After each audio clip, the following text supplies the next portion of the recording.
Now, strictly speaking, you don't actually need to colour it into different sections, so long as you're absolutely clear of what you're doing. For example, take Lovely Edward. This is my pattern from last year, everybody. Here I just did hatching, so you can see that. So it's not compulsory, so long as you know which bit's supposed to be which, then it's fine. But and I did have a quick look for the pattern I used when I did honey, but so that I could show you what it's like if you do it in pencil. But I mean, that's on the tutorial, which I really do appreciate all the support on him. I did that in pencil. But this year I think I'm going to do it in pen, because the twins are so kind of boisterous, they deserve to be in pen. And because I don't have very many decent pens, I'm going to be using horrible bright garish colours again. Much to my regret. I'm going to see what I can do.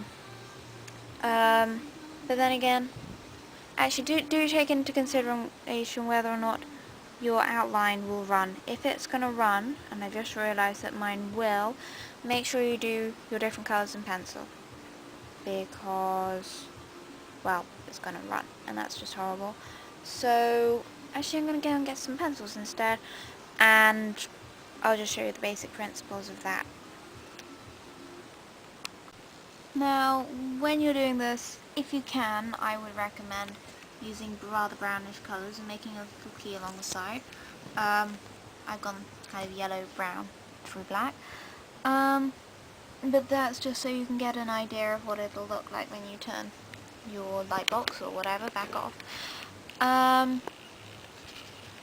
It gives you a sort of idea of what kind of colour you're going to get in the end, and worst comes to worst, you can always remark an area and change your colouring. Okay?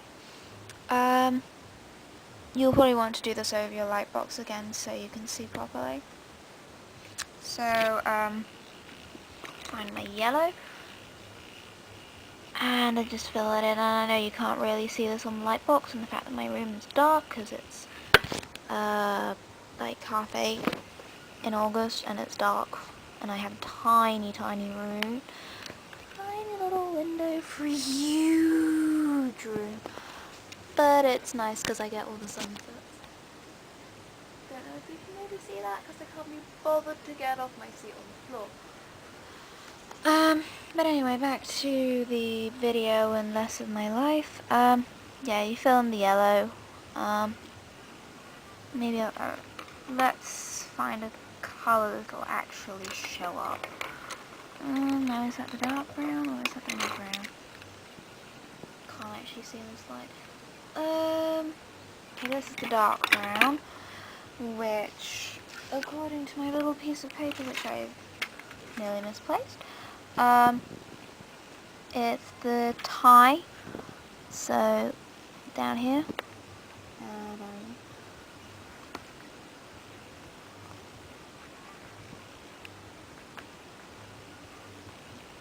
you don't have to get this coloured in perfectly neatly, so long as it's clear what your area is. Oh, no, I wasn't going to put it in there, I was going to put it in the shadow of the stripy bit. Moving over.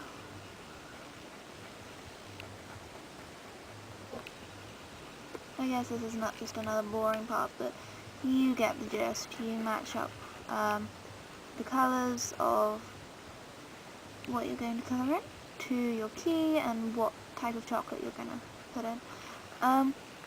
One thing to bear in mind when you're picking out how many colours, and I know I should have mentioned this earlier, is the fact that you have to bear in mind what type of chocolate you like.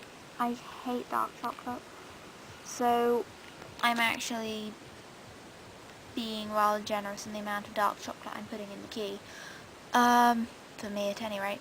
So if you really can't stand one type of chocolate or another, you have to accommodate that when you're mixing your types. So if you're trying to do anime and you can't stand white chocolate, you're screwed, to put it politely. I mean, you can obviously mix it with milk chocolate, but I tend to find that makes it even sweeter, if anything. So, That's just one thing to bear in mind. I normally use dark chocolate just for the outlines, and the tiniest little black bits.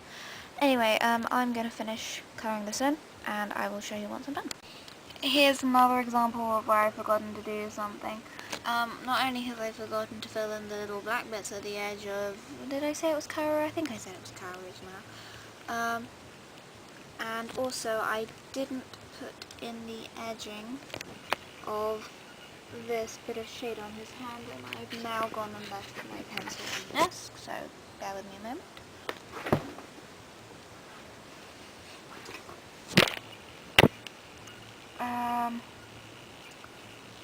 A little more difficult to follow now that I've gone and put yellow over the top of it, but still not too bad. And I'll just use my pen to fill in the edges of his mouth. So I think by tracing this, I've realised just how strange these characters are shaped. Like, what kind of fingers are shaped like that? I mean, it's very elegant, but it's weird.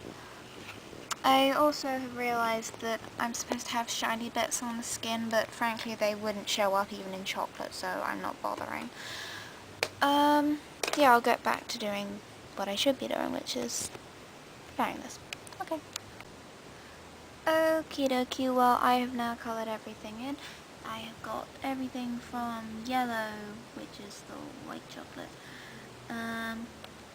shadows on the skin, the hair and blazer colour, shadows on the hair and blazer, dark chocolate outlines, dark chocolate on the tie, and sort of all your mixes. So that is approximately what it might look like. Obviously dark chocolate will produce really much darker results when you mix it in with a milk chocolate, but it gives you some sort of idea. So I think this is pretty much it for the pattern making, and I'm not going to be doing any transferring until the day before my birthday, so this tutorial shall have to wait a little while. Thank you very much for watching, and I hope that it's useful. If there's any questions, please feel free to ask me, and my tutorial is on my deviantART page if you want the written version. So, thanks for watching, and bye!